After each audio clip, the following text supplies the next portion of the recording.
गोविंद हरे मुरारे, हे नाथ नारायण वासुदेव, अनंत वैकुंठ मुकुंद कृष्ण, गोविंद दामोदर माधवेति, गोपाल दामोदर माधवेति। ओम श्री परमात्मने नमः। अनंत कोटि ब्रह्मांड नायक भक्तवांछा कल्पतरु सच्चिदानंद घन भगवान श्याम सुंदर श्री हरि का वांग्मयी मूर्ति श्रीमद् भागवत महापुराण।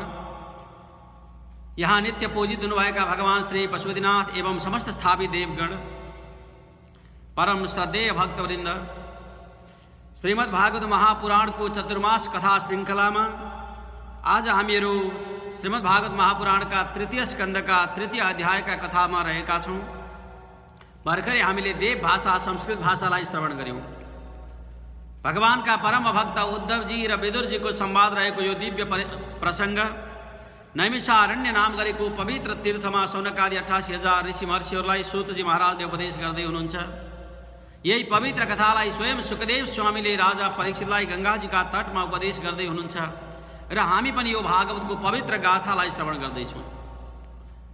हाम्रो पूर्व प्रसंग रहेको छ जब महाभारतको युद्ध पूर्व नै तीर्थयात्रामा निस्किनु भएका विदुरजी आफ्ना सारा तीर्थयात्राहरूलाई पूरा गर्दै गर्दै यमुनाजीका तटमा उद्धवजीका साथमा भेट हुन पुग्नुभयो। तब त उद्धवजीसँग भगवानका विषयमा, भगवानका लीलाका विषयमा, भगवानका अवतारका भगवत महिमाका विषयमा अनेक अनेक प्रश्नहरू गर्नुभयो। तब त भगवानका मन्त्री भएर कार्य गर्नुभएका परम भक्त, ज्ञानका मूर्ति हुनुभएका, सारा भगवानले यहलोकलाई छोड्ने बेलामा सबै प्रकारको रहस्य र तत्त्वको ज्ञान उपदेश गरेर ब्रह्मज्ञानी बनाइएका यस्ता उद्धवजी भगवानप्रति अखण्ड भक्ति गरेर त्यहाँ विराजित हुनुहुन्थ्यो र बद्रिकाश्रममा तपस्या गर्न जानका लागि उद्यत हुनुहुन्थ्यो। त्यस्ता उद्धवजीसँग जब विदुरजीको जमकाभेट भयो तब अनेक प्रश्नहरू र वार्तालाप हुन लाग्दा उद्धवजीले भगवानको भक्तिको महिमा, भगवानका यश महिमा, कीर्तिहरूका महिमा, भगवानका बाल चरित्रहरू, बाल्य लीलाहरूका महिमा, गोकुल धाममा रहँदा भगवानले गोपिनीका साथमा गरेका, यशोदा र नन्दका साथमा गरेका पवित्र लीला चरित्रहरू, यस्ता प्रसङ्गहरू उपदेश गर्नुभयो। जसमा पुतना जस्ती स्वयं आफूलाई मार्नलाई आएकी दुष्ट, जसले कालकुट विष पान गराएर मार्न चाहन्थे, त्यस्ती दुष्टलाई पनि आफ्नी मातालाई दिने गति परमात्माले दिनुभयो। दयाका खानी, करुणाका खानी भगवान होइ बक्सन्छ भनेर यस्ता भगवानका बाल लीलाहरू उद्धवजीले विदुरजीलाई उपदेश गर्दै हुनुहुन्छ, सुनाउँदै हुनुहुन्छ। र आजको प्रसङ्ग पनि भगवानका लीलासँगै जोडिएको छ। भगवानले कृष्ण भगवानका जो संसारमा जगतलाई मङ्गल गराउनका लागि, धरतीको भारलाई हरण गर्नका लागि जब भगवानको अवतार भयो भने भगवानले कस्ता कस्ता लीलाहरू गर्नुभयो। आफ्ना जीवनमा आफ्नो लीलाद्वारा जगतलाई मङ्गल गराउनका लागि भगवानका चरित्र कस्ता रहे, यी प्रसङ्गहरू यहाँ उद्धवजीले विदुरलाई बताउँदै हुनुहुन्छ। ततः स आगत्य पुरं स्वपित्रो चिकीर्षयं सम्बलदेव संयुत, निपात्य तुङ्गाद्रियूथनाथं हतं व्यकर्षदव्यसुमोजसोर्व्याम्। जब 11 वर्ष 52 दिनसम्म भगवान गोकुल धाममा लीला गरिबक्स्यो तब त कंसले सन्देश पठाएर यज्ञको बहाना गरेर कृष्ण बलरामलाई, अक्रूरजीलाई माध्यम बनाएर मथुरामा लिएर आयो। जुन कंसले पिता माता वसुदेव र देवकीलाई बन्दी बनाएको थियो, अनेक प्रकारका अधर्म गर्दथ्यो, आफ्ना सखीहरू, आफ्ना असुर मित्रहरूद्वारा अनेक प्रकारले गोकुलमा लगायत संसारमा त्राही त्राही मचाएको थियो, अनेक प्रकारका उद्दण्ड कर्महरू गर्दथ्यो र मूर्खतापूर्वक, क्रोधपूर्वक, वैरभावले युक्त भएर भए पनि सदा सर्वदा कृष्णलाई, कृष्ण त्यो आउला मलाई मार्ला भनेर यसरी चिन्तन गरिरहन्थ्यो। भने जब परमात्माले यस्ता प्रकारले उद्दण्डता मचाइरहेको कंसको यो क्रूरतालाई समाप्ति गर्ने उद्देश्य गरिबक्स्यो तब त त्यो रङ्गशालामा यज्ञभूमिमा प्रवेश गर्नु पूर्व नै कुवलयाबीड जस्तो दुष्ट हात्ती जसलाई मताएर राखिएको थियो, कुल्चाएर मार्नका लागि तयार गरिएको थियो, त्यसलाई वध गरेर जब भगवान रङ्गशालामा प्रवेश गरिबक्स्यो सल तोसल चाँडुर मुष्टिक जस्ता दुष्टहरू त्यहाँ युद्ध गर्न बसेका थिए। उनीहरूलाई पनि भगवानले परास्त गर्दै माथि कौशीमा बसेर कृष्णलाई चाहिँ समातिहाल, पक्डिहाल, मारिहाल, काटिहाल, कृष्ण बलराम दुवैजनालाई सिद्ध्याइहाल भनेर चाहिँ आज्ञा दिने भएको यस्तो क्रूरताले भरिपूर्ण भएको कंसलाई भगवानले एकैचोटि रङ्गशालाबाट कौशीसम्म उफ्रिएर गएर उसलाई समात्नुभयो। समातेर जस्ता प्रकारले वसुदेव र देवकीको विवाहको समयमा देवकीको कपालमा समातेर म देवकीलाई यहीँ मारिदिन्छु, किनभने यसबाट जन्मिएको सन्तानद्वारा मलाई भय छ भनेर मार्न तयार परेको थियो। जसरी कपालमा समेतेर तान्दथ्यो, भगवानले त्यस्तै प्रकारले कंसका पनि कपालमा समातेर घिसार्न लाग्नुभयो। अब त माथिबाट एकैचोटि रङ्गशालामा भगवानले बजार दिनुभयो, पछार दिनुभयो अनि माथिबाट भगवान कंस माथि उफ्रिएर आउनुभयो र उसका वक्षस्थलमा एकैचोटि प्रहार गर्नुभयो। यस्ता प्रकारले दुष्ट कंसलाई भगवानले उद्धार गरिदिनुभयो, वध गरिदिनुभयो। यति धेरै वैरताले युक्त भएर पनि सदा सर्वदा कृष्ण कृष्ण कृष्ण भनेर कंसले कृष्णको नाम लिइरहेको हुनाले उसबाट जो आत्मस्वरूप ज्योति प्रकट भयो त्यो गएर भगवानमै विलीन भयो। भने भक्तवृन्द, यदि प्रेमले, भक्तिले, श्रद्धाले भगवानको नाम लिन सकिएन भने तिरस्कारले नै भए पनि कम्तीमा भगवानको नाम लिनु। अब त भगवान हरिप्रति विश्वास लाग्दैन, त्यो हरिको र भन्यो भने पनि हरिनाम त जप्यो नि। प्रभुलाई चाहिँ गाली नै गर्यो भने पनि कमसेकम प्रभुको नाम त जप्यो नि। भगवानका नामले जानेर जपोस्, नजानेर जपोस्, प्रेमले जपोस्, घृणाले जपोस्, जसरी आगोले जुनसुकै प्रकारले छोए पनि पोल्छ, भगवानका नामले पनि आफूले गर्ने कल्याण अवश्य गर्दछ। भगवानले आज कंसलाई उद्धार गरेको प्रसङ्ग उद्धवजीले विदुरलाई बताउनु भयो। तब त सान्दीपनि सकृत प्रोक्तम ब्रह्मादित्य सविस्तरम। भगवान श्रीहरि कृष्णका रूपमा अवतरित भएर आफ्ना शेष बलरामजी जो दाजुका रूपमा प्रकट हुनुभएको छ, उहाँहरू दुवैजना सान्दीपनि नाम गरेको गुरुको आश्रममा जानुभयो। सारा साङ्ग वेदहरू, वेदका अङ्गहरू रहेका छन्, 6 अङ्गहरू, ती सबै अङ्गले युक्त भएका उपवेदहरू, सारा जति छन् उपनिषदहरू, सबै शास्त्रहरू भगवानले 64 दिनसम्म सान्दीपनि नाम गरेको गुरुको आश्रममा विद्या आर्जन गर्नुभयो। एकपल्ट गुरुले उच्चारण गरिसक्दा भगवानलाई सारा कण्ठ। अब त भगवान स्वयं ज्ञानका मूर्ति, वेदका मूर्ति भइबक्सन्थ्यो। उही गुरुको मुख त आज्ञाका लागि, अधिकारका लागि मात्रै भगवानलाई चाहिएको थियो।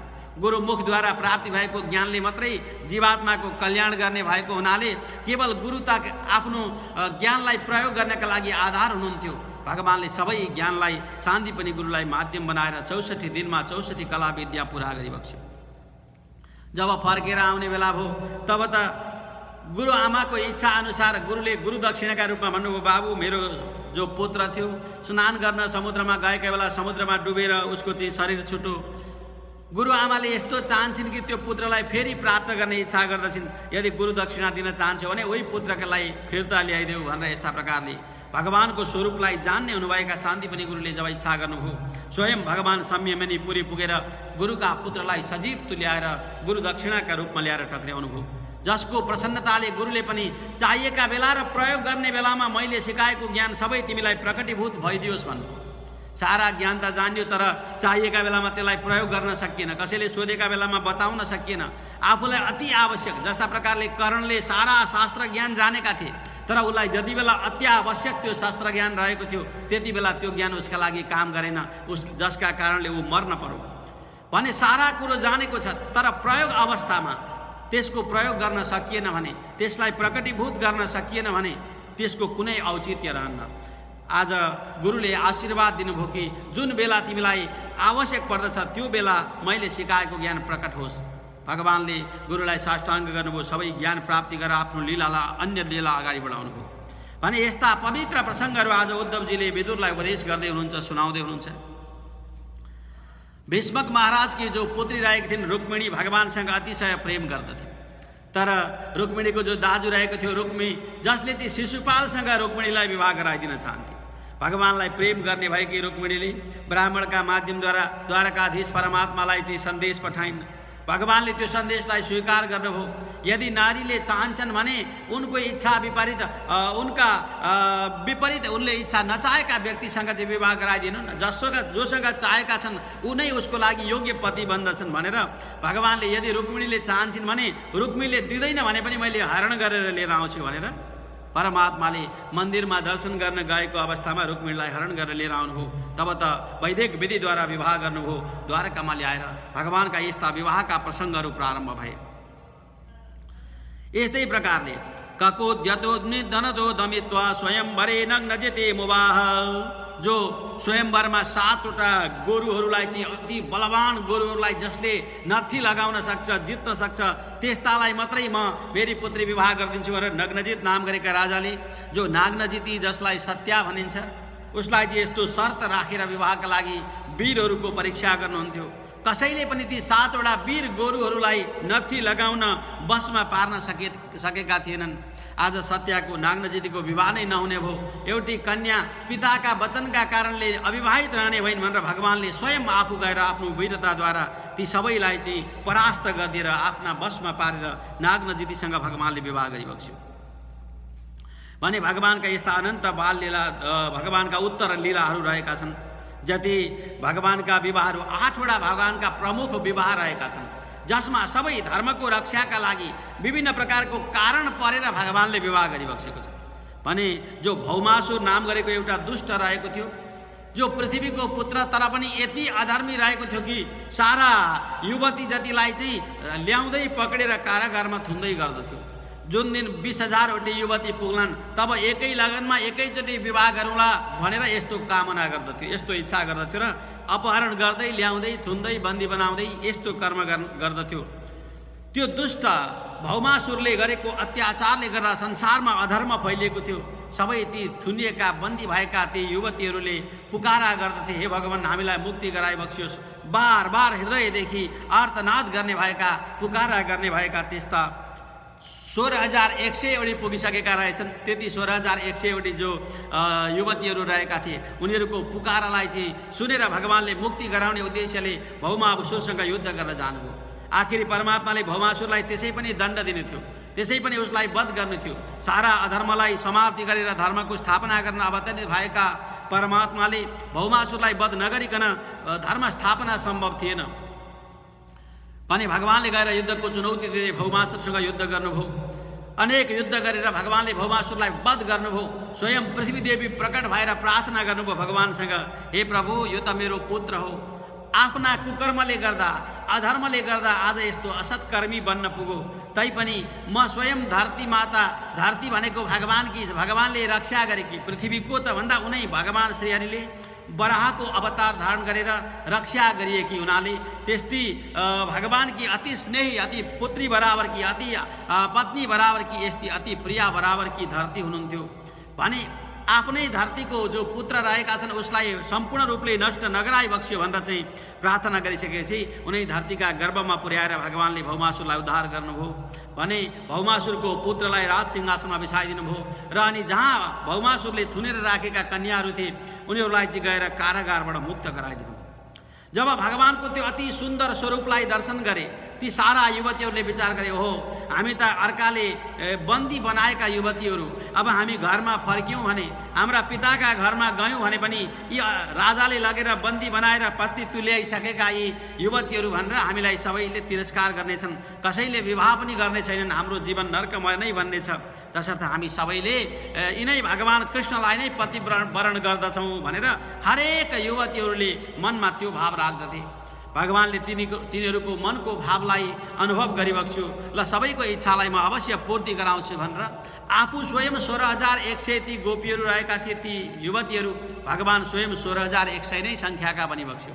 जति ती युवतीहरू थिए त्यति सङ्ख्याका आफू बनेर त्यतिवटा महल छुट्टा छुट्टै तयार गरेर आफ्नो माया शक्तिद्वारा छुट्टा छुट्टै घरमा एउटै लगनमा भगवानले सबैसँग एकैचोटि विवाह गरिबक्स्यो।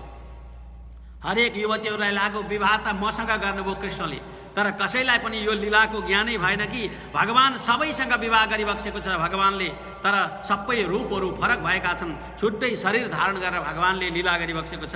तर कुनै पनि नारीलाई त्यो अनुभवै भएन कि कृष्णले चाहिँ मसँग मात्रै विवाह गरेको छ, अरूसँग गरेको छैन भन्न लागे सबैजना। अनि यस्ता प्रकारले भगवानका लीला अनन्त रहेका छन्। अब त भगवानलाई भन्छ नि, ओ 16,108 वटी भगवानका पत्नी कसरी सम्भव भए भनेर भगवानले एकै शरीरद्वारा 16,108 पत्नी धारण गरिबक्सेको थिएन। भगवानले जति 16,100 रानीहरू रहेका थिए ती 16,100 का लागि छुट्टै छुट्टै शरीर धारण गरेर विवाह गरिबक्सेको थियो भने जो 8वटी पटरानी रहनुभएको थियो, रुक्मिणी, सत्यभामा, सत्या, नागनजिती आदि गरेका जो भगवानका अष्टशक्ति हुनुहुन्थ्यो, उहाँहरू 8 भएर पनि एक हुनुहुन्थ्यो भने यस्ता प्रकारले भगवानका लीलाहरू रहेका छन्। भगवानले सबै नारीहरूलाई कल्याण गरिबक्स्यो। आशा मुहूर्तमे कस्मिन् नानागारेषु योषिता। त्यही भएर यहाँ उद्धवजीले बताउनुहुन्छ, सुखदेव स्वामीले भन्नुभएको छ, नानागारेषु छुट्टा छुट्टै घरमा भगवानले सबैलाई राखिबक्स्यो, आफू छुट्टा छुट्टै भएर गृहस्थी जीवनको निर्वाह गरिबक्स्यो भने यस्ता परमात्माका लीला भए। ती जति पनि नारीहरू रहेका थिए सबैबाट 10-10 पुत्रहरू जन्मिए जो भगवान जत्तिकै रूप सुन्दरताले युक्त भएका र परम वीर रहेका थिए।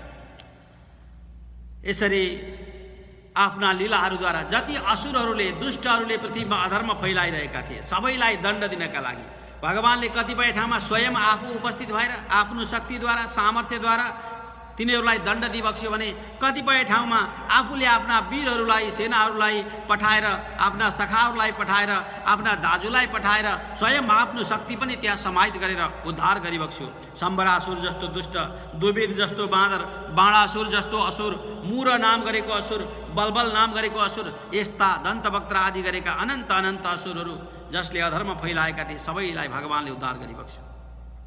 अत ते भ्रातृपुत्राणां पक्षयोपदिता नृपान् चचाल भू कुरुक्षेत्रं येषाम् आपततां बलैः। जो अति बलशाली रहेका दुर्योधनलाई सघाउनका लागि भनेर आएका त्यो कुरुक्षेत्रमा महाभारतको युद्धमा वीरहरू समुपस्थित भएका थिए। ती सबैलाई पनि भगवानले उद्धार गरिबक्स्यो, सबैलाई संहार गरिबक्स्यो। आफू स्वयं एउटा सारथी बनेर अर्जुनलाई रथी तुल्याएर भगवानले अर्जुनलाई, भीमलाई, अर्जुनको गाण्डीव धनुलाई, भीमको गदालाई साधन बनाएर अनि स्वयं धर्मराज युधिष्ठिरको भालालाई साधन बनाएर, नकुल सदेवका खड्गलाई साधन बनाएर भगवानले ती सबै दुष्टहरूलाई संहार गर्दै गइबक्स्यो। जस्ता वीरहरू सकर्ण दुस्शासन सौबलानां कुमन्त्र पाकेन हतस्त्रियायुषं सुयोधनं सानुचरं शयानं भग्नोरुर्मुर्व्यां ननन्द पश्यन्। जो द्रोणाचार्य, भीष्म जस्ता अति नै पराक्रमी वीर रहेका थिए जसलाई चाहिँ कसैले परास्त गर्नै सक्दैनथ्यो, त्यस्ता वीरहरू पनि उपस्थित भएका ठाउँमा स्वयं आफ्नो माया शक्तिद्वारा भगवानले ती सबैको आयुलाई क्षीण गरिदिबक्स्यो। तब त शकुनी जस्तो, दुशासन जस्तो दुष्ट जसले चाहिँ कुमन्त्रद्वारा पाण्डवहरूलाई द्युत सभामा पराजित गरेको थियो, जसमा चाहिँ छल गरेको थियो, द्रौपदीका वस्त्रहरूलाई चिरहरण गर्नका लागि दुशासनले कुकर्म गरेको थियो, जुन कर्म गर्दैमा उनीहरूको सारा आयु समाप्ति भइसकेको थियो भने तिनीहरूलाई पनि भगवानले आज भीमको माध्यम बनाएर दुशासन जस्ता दुष्टहरूलाई पनि उद्धार गरिबक्स्यो। भने सुयोधन भनेर यहाँ दुर्योधनलाई भनिएको छ, वास्तवमा उसको नाम त सुयोधन रहेको थियो, तर सदा सर्वदा त्यो सत्कर्म नगरेको हुनाले उसका नामका अगाडि सु नलगाएर दुर लगाइदिबक्स्यो। यो त राम्रो काम गर्ने, सत्कर्म गर्ने पुरुष होइन, यो त दुष्कर्म गर्ने पुरुष हो भनेर सुयोधनलाई नै दुर्योधन भनेर पछि यसरी सम्बोधन गरियो। भने जब उसको जाङलाई भाँचेर भगवानको शक्तिद्वारा भीमले आफ्नो गदा प्रहार गरेर जाङ भाँचेर रणभूमिमा लडाइदिनु भएको थियो, त्यस्तो बेलामा भगवानले त्यस्ता दुष्टको पनि सबै स्त्रीलाई हरण गरिबक्स्यो, तब त त्यसलाई उद्धार गरिबक्स्यो। अनि यस्ता अनन्त परमात्माका लीलाहरू रहेका छन्। यी सबैको कारण यदि कार्य अर्काले गरे पनि त्यसका लागि चाहिँ पछाडि को छ त भन्दा भगवान भइबक्सन्छ। जब भगवानले सारा महाभारतको युद्धलाई संहार गर्नुभयो, अब सबै पाण्डव पक्षका जति वीरहरू थिए जो विजयको माला पहिरिरहेका थिए उनीहरूलाई लाग्यो मेरो वीरताका कारणले गर्दाखेरि यो महाभारतको युद्धमा आज सफलता मिल्यो। अर्जुनलाई यही लागेको थियो, भीमलाई यही लागेको थियो, बडा पराक्रमी भएका यी दुई योद्धाहरू जसले भन्दथे मेरा कारणले गर्दा यो युद्धमा आज विजय प्राप्ति भयो। पछि भगवानले उनीहरूको अभिमानलाई नष्ट गराउनका लागि बर्बरिकसँग गएर सोध्न लगाउनु भए को थियो त यो वास्तवमा महाभारतको युद्धमा कसको कारणले जित्यो। सारा युद्धलाई प्रत्यक्ष दर्शन गर्ने भएको बर्बरिकले मैले त जम्मा जम्मी भगवान कृष्णको सुदर्शन चक्र घुमेको मात्रै देखेँ यो महाभारतको युद्धमा, अरू सबैका कसैका केही देख्दै देखिनँ मैले त। जताततै भगवानको सुदर्शन चक्र विचरण गर्दथ्यो अनि त्यही सुदर्शनको शक्तिद्वारा चाहिँ सबै असुरहरू लड्दथे, सबै वीरहरू परास्त हुन्थे, कौरवका ती दुरत्यय सेनाहरू समाप्ति हुन्थे भनेर यसरी बताइसकेपछि सबैको अभिमान समाप्ति भएको थियो। आज उद्धवजीले यस्ता भगवानका अनन्त लीलाहरूको रहस्यलाई उद्घाटन गर्दै भन्न लाग्नुभयो। भगवानले सबै प्रकारका पृथ्वीमा भार हुने सम्भावना भएका असुरहरूलाई अनि वीरहरू जो राजाहरू महाराजाहरू रहेका थिए, जसले चाहिँ अधर्मको आश्रय लिइसकेका थिए, तिनीहरूलाई पनि भगवानले समाप्ति गर्नुभयो। त्यति मात्रै नभएर पूर्व वंशको एक मात्रै संरक्षक बनेको, जो उत्तराका गर्भमा हुर्किरहेको बालक रहेको थियो, जसलाई ब्रह्मास्त्र प्रहार गरेर अश्वत्थामाले नष्ट गराउन चाहन्थे, त्यस्तो बेलामा पनि भगवानले रक्षा गर्नुभएको रहस्य म तिमीलाई बताउँछु।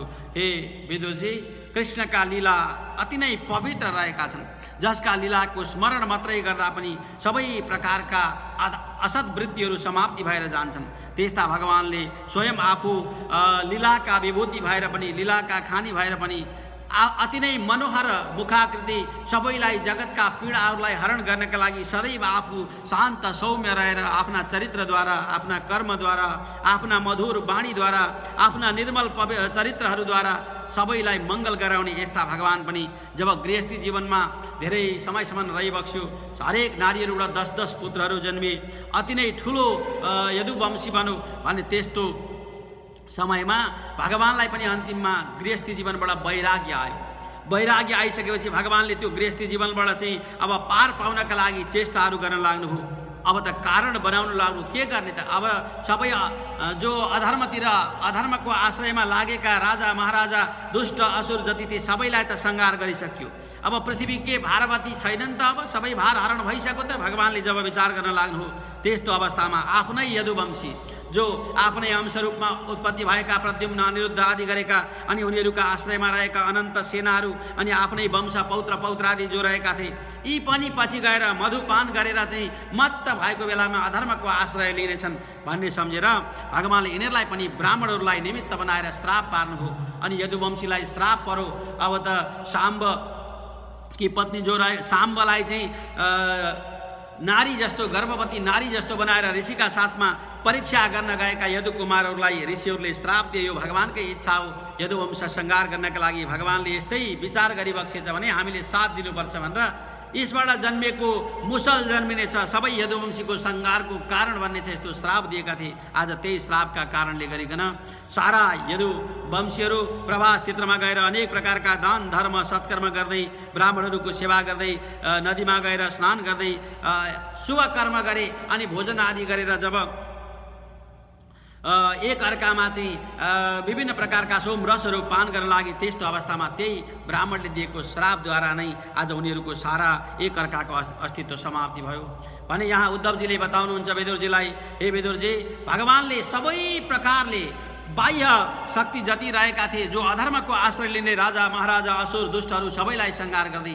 आफ्नै यदुवंशीलाई पनि संहार गराउनका लागि स्वयं भगवानले लीला गरिबक्स्यो। आज सबैलाई अन्तिम समयमा प्राण जाने बेलामा, जो अन्तिम अवस्थामा संसारबाट उठ्न लागेका थिए, त्यस्तो अवस्थामा पनि दान धर्म सत्कर्म, ब्राह्मणहरूको सेवा अनि विभिन्न प्रकारका शुभ कर्मतिर प्रेरित गराएर अनि उद्धार गरिबक्स्यो। यस्तो कथा प्रसङ्ग रहेको छ भनेर स्वयं उद्धवजीले भगवानले उपदेश गरेको, भगवानको प्रत्यक्ष द्रष्टा बन्नुभएका जो उद्धवजी हुनुहुन्छ, उहाँले विदुरजीलाई भगवानका यी समग्र लीलाहरूको संक्षेपमा चर्चा गरेर सुनाउनुभयो। र यिनै भगवानका उत्तर लीलाहरूका पवित्र प्रसङ्गका साथमा आजको कथा समर्पण भएको छ। सज्जनवृन्द, आजको कथालाई यिनै प्रसङ्गमा म विराम गर्दछु। आजका यी भगवत उत्तर लीलाका चरित्रका प्रसादले गरिकन सबैमा भगवानप्रति अखण्ड प्रेम श्रद्धा भक्ति जागृत होस् र सबैमा मङ्गल फल प्राप्ति होस्। आउँदै गरेको जन्माष्टमी भगवान कृष्णप्रति सदैव प्रेम श्रद्धा गर्न सकौँ र जन्माष्टमीमा भगवानको विशेष पूजा आराधना गरेर हजुरहरूले कृष्णप्रति आफूलाई समर्पित गर्ने भावना भगवानले प्रकट गरिदिबक्सियोस् यो पनि हजुरलाई निवेदन गर्दै म आजको कथालाई विराम गर्दछु। ओम नमो भगवते वासुदेवाय सच्चिदानन्दरूपाय विश्वोत्पत्त्यादिहेतवे तापत्रय विनाश